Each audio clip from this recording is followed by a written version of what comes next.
Naaresto ng mga otoridad ang top 8 regional most wanted person sa Ilocos Region dahil sa kasong 2 counts of statutory rape. Alamin ang detalyo ng report mula kay Police Corporal Rafi Veloria.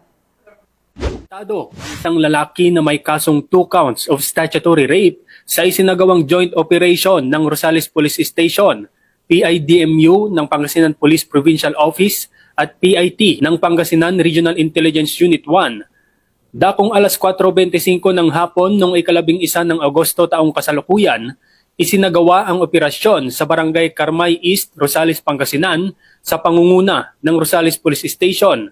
Katuwang ang iba pang unit ng PNP na nagresulta sa pagkakaaresto ng itinuturing na top 8 regional most wanted person sa Ilocos Region na si alias Jomar, 22 anyos, walang asawa, isang construction worker at residente ng Barangay Station District, Rosales, Pangasinan.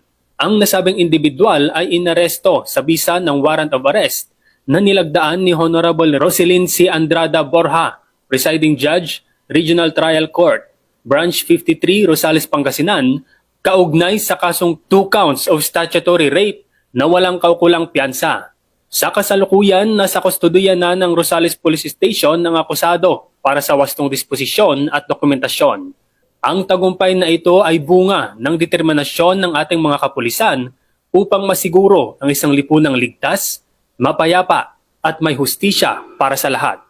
Mula dito sa Ilocos Region, ako ang inyong PNN correspondent, Police Corporal Rafi Veloria, alagad ng batas, tagataguyod ng Balitang Pulis.